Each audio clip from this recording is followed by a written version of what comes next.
നമസ്കാരം. C news live special ന്യൂസിലേക്ക് സ്വാഗതം. ഞാൻ സിസിലി ജോൺ.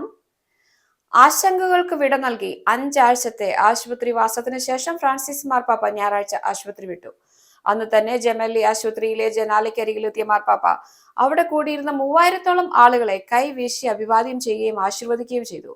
5 ആഴ്ച കഴിഞ്ഞ് ആദ്യമായി വിശ്വാസികൾ അഭിവാദ്യം ചെയ്യുകയായിരുന്നു പാപ്പ.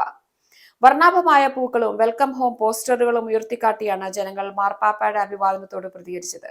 മാർപ്പാപ്പയുടെ ആരോഗ്യനില വളരെയധികം മെച്ചപ്പെട്ടുവെങ്കിലും 2 മാസം വിശ്രമം ആവശ്യമാണെന്ന് ഡോക്ടർമാർ വ്യക്തമാക്കിയിട്ടുണ്ട്. തന്റെ ആരോഗ്യാവസ്ഥയെക്കുറിച്ചുള്ള ഒരു വിവരവും പൊതുസമൂഹത്തിൽ നിന്നും മറച്ചുവെക്കരുതെന്ന് മാർപ്പാപ്പ പ്രത്യേകം നിർദ്ദേശിച്ചിരുന്നു. ഫെബ്രുവരി 14-ന് ആശുപത്രിയിൽ പ്രവേശിപ്പിച്ചതിന് ശേഷമുള്ള മാർപ്പാപ്പയുടെ ആദ്യ പൊതുദർശനമായിരുന്നു ഞായറാഴ്ചയിലേത്. 1 മാസത്തിലധികം ആശുപത്രിയിലായിരുന്നിട്ട് മാർപ്പാപ്പ തന്റെ കർത്തവ്യങ്ങളിൽ സജീവമായിരുന്നു. വിശ്വാസികൾക്കൊപ്പമുള്ള ത്രികാല പ്രാർത്ഥന നയിക്കാൻ സാധിച്ചില്ലെങ്കിലും അതോടനുബന്ധിച്ച് നൽകാറുള്ള ഞായറാഴ്ച സന്ദേശങ്ങൾ പാപ്പ മുടക്കിയിരുന്നില്ല. തനിക്ക് ലഭിച്ച പ്രാർത്ഥനകൾക്കും പിന്തുണയ്ക്കും നന്ദി അറിയിക്കുന്നതിനായി മാർച്ച് 6-ന് ഒരു ശബ്ദ സന്ദേശവും പാപ്പ പുറത്തുവിട്ടിരുന്നു. മാർപ്പാപ്പയുടെ സ്ഥാനാരോഹണത്തിന്റെ 12-ാം വാർഷികം ആഘോഷിച്ചതും ഈ ആശുപത്രി വാസകാലത്ത് തന്നെയായിരുന്നു. ബെനഡിക്ട് 16-ാമൻ മാർപ്പാപ്പ സ്ഥാനത്യാഗം ചെയ്തതിനെ തുടർന്ന് 2013 മാർച്ച് 13-നാണ് ആഗോള കത്തോലിക്ക സഭയുടെ പരമാധ്യക്ഷനായി ഫ്രാൻസിസ് മാർപ്പാപ്പ ചുമതലയേറ്റത്. AD 1540-ൽ സ്ഥാപിതമായതും സഭയിലെ ഇന്നത്തെ ഏറ്റവും വലിയ സന്യാസ സമൂഹവുമായ ഈശോ സഭയിൽ നിന്നുള്ള ആദ്യ മാർപ്പാപ്പയും അമേരിക്കൻ വൻകരകളിൽ നിന്ന് ഈ സ്ഥാനത്തേക്ക് തിരഞ്ഞെടുക്കപ്പെട്ട ആദ്യ വ്യക്തിയുമാണ് ഫ്രാൻസിസ് പാപ്പ. കഴിഞ്ഞ 12 വർഷത്തിനിടെ തന്റെ വ്യത്യസ്തമായ ചിന്താധാരകളിലൂടെയും പ്രവർത്തന ശൈലിയിലൂടെയും ലോകത്തെ അത്ഭുതപ്പെടുത്തിയ വ്യക്തിയാണ് ഫ്രാൻസിസ് പാപ്പ. ദരിദ്രരോടുള്ള പക്ഷം ചേരൽ സഭയുടെ ദൗത്യമായി പ്രഖ്യാപിച്ചതാണ് അതിൽ ഏറെ ശ്രദ്ധേയമായത്. തെരുവുകളിലെ രോദനം കണ്ടില്ലെന്ന് നടിക്കാൻ കഴിയില്ല എന്ന് ഫ്രാൻസിസ് പാപ്പയുടെ പ്രഖ്യാപനം ലോകത്തിന് സമ്മാനിച്ചത് വലിയ പ്രത്യാശയായിരുന്നു. പ്രഖ്യാപനം മാത്രമല്ല, മാതൃകയായി ധീരമായ തുടർ നടപടികളും അദ്ദേഹം കൈക്കൊണ്ടു. പരിശുദ്ധ സിംഹാസനത്തിന്റെ കീഴിലുള്ള കെട്ടിടങ്ങളുടെ ഉപയോഗത്തിൽ പാപ്പ കർശന നിയന്ത്രണം ഏർപ്പെടുത്തി.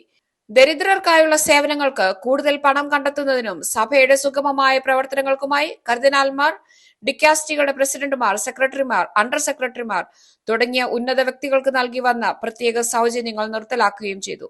ചരിത്രത്തിൽ സഭ ചെയ്ത തെറ്റുകൾക്ക് ജോൺ പോൾ 2-ാമൻ പാപ്പ ലോകത്തോട് മാപ്പ് പറഞ്ഞെങ്കിൽ വർത്തമാനകാലത്തെ ശുദ്ധീകരിക്കുക എന്ന ദൗത്യമാണ് ഫ്രാൻസിസ് പാപ്പ ഏറ്റെടുത്തത്.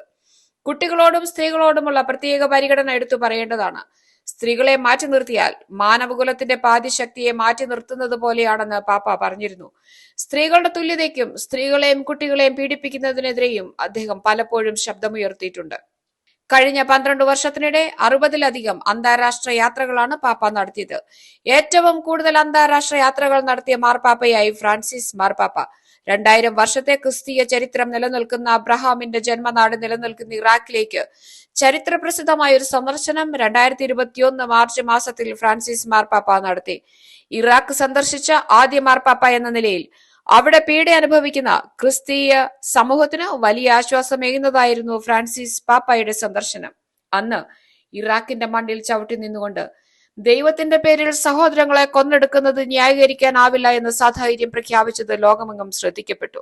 2015-ൽ കരുണയുടെ വർഷം എന്ന പേരിൽ ഒരു അസാധാരണ ജൂബിലിക്ക് തുടക്കം കുറിച്ച ഫ്രാൻസിസ് പാപ്പ കുടുംബം, യുവജനങ്ങൾ, ആമസോൺ, സിനഡാലിറ്റി എന്നീ വിഷയങ്ങളെ അടിസ്ഥാനമാക്കി 4 സുനഹദോസുകളും സംഘടിപ്പിച്ചു. ഇതിനു പുറമെ ലുമേൻ ഫിദെയി, അതായത് വിശ്വാസത്തിന്റെ വെളിച്ചം, ലൗദാതോ സി, അങ്ങേയ്ക്ക് സ്തുതി, ഫ്രെറ്റെല്ലി തൂത്തി, സർവ്വ സഹോദര്യം, ദിലെക്സിത് നോസ്, അവിടുന്ന് നമ്മെ സ്നേഹിച്ചു എന്നീ 4 ചാക്രിക ലേഖനങ്ങളും 5 ശ്ലൈഹിക ലേഖനങ്ങളും ദ ഹോപ്പ് എന്ന ആത്മകഥയും പാപ്പ പ്രസിദ്ധീകരിച്ചു. സഭയുടെ ചരിത്രത്തിൽ ആദ്യമായി യൗസേപ്പ് പിതാവിനായി ഒരു വർഷം സമർപ്പിച്ച് സഭയൊന്നാകെ പ്രാർത്ഥിക്കാനുള്ള ആഹ്വാനം നൽകിയതും ഫ്രാൻസിസ് പാപ്പയാണ്. 911 പേരെ വിശുദ്ധരായി പ്രഖ്യാപിച്ച് ഏറ്റവും കൂടുതൽ പേർക്ക് വിശുദ്ധ പദവി സമ്മാനിച്ച മാർപ്പാപ്പമാരിൽ ഒരാളായും ഫ്രാൻസിസ് മാർപ്പാപ്പ ചരിത്രത്തിൽ ഇടം നേടി. ദൈവത്തിന്റെ കരുണ, ദയ, അനുകമ്പ, സ്നേഹം, ആർദ്രത തുടങ്ങിയവ ഈ ലോകത്തിന് പറഞ്ഞു കൊടുക്കുന്ന ദൈവസ്നേഹത്തിന്റെ വക്താവാണ് ഫ്രാൻസിസ് മാർപ്പാപ്പ. ആശുപത്രിയിൽ അനാരോഗ്യത്തിലായിരുന്നപ്പോഴും തന്റെ എല്ലാ സന്ദേശങ്ങളിലും ലോക സമാധാനത്തിനു വേണ്ടിയുള്ള ആഹ്വാനം തുടർന്നു. റഷ്യ-യുക്രൈൻ യുദ്ധം തുടങ്ങിയതിൽ പിന്നെ സമാധാനത്തിനുള്ള ആഹ്വാനമില്ലാതെ ഒരു കൂടിക്കാഴ്ചയോ സന്ദേശമോ ഉണ്ടായിട്ടില്ല. ശൂന്യാകാശത്ത് പോലും മാർപ്പാപ്പയുടെ സമാധാന സന്ദേശം മുഴങ്ങുന്നുണ്ട്. മറ്റുള്ളവർക്ക് വേണ്ടി പ്രാർത്ഥിക്കുന്നതിന് അനാരോഗ്യം തടസ്സമാകരുതെന്നും തന്റെ ആശുപത്രി വാസക്കാലത്ത് പാപ്പ ഓർമ്മിപ്പിച്ചു. ആയുധങ്ങൾ നിശബ്ദമാക്കണമെന്ന് വീണ്ടും ഇക്കഴിഞ്ഞ ഞായറാഴ്ച കൂടി പാപ്പ ആവശ്യപ്പെട്ടു. ലൗദാത്തോ സി എന്ന ചാക്രിക ലേഖനം ഭൂമി പൊതുഭവനമാണെന്നും അതിനെ പരിപാലിക്കണമെന്നുമുള്ള ആഹ്വാനമാണ്. പാപികളെ ചേർത്ത് പിടിച്ച് ആരെയും അവഗണിക്കാതെ എല്ലാവരെയും ഉൾക്കൊള്ളുന്ന ക്രിസ്തുവിന്റെ സ്നേഹം പങ്കുവയ്ക്കുന്ന ഫ്രാൻസിസ് മാർപ്പാപ്പയ്ക്ക് ഒരുപാട് വിമർശനങ്ങളും ഏൽക്കേണ്ടി വന്നിട്ടുണ്ട്. കത്തോലിക്ക സഭയുടെ അധിപനായി ഫ്രാൻസിസ് മാർപ്പാപ്പ തുടരട്ടെ. ദൈവസ്നേഹം കൂടുതൽ കൂടുതൽ പങ്കുവയ്ക്കപ്പെടട്ടെ. സ്പെഷ്യൽ ന്യൂസ് ഇവിടെ അവസാനിക്കുന്നു. നമസ്കാരം.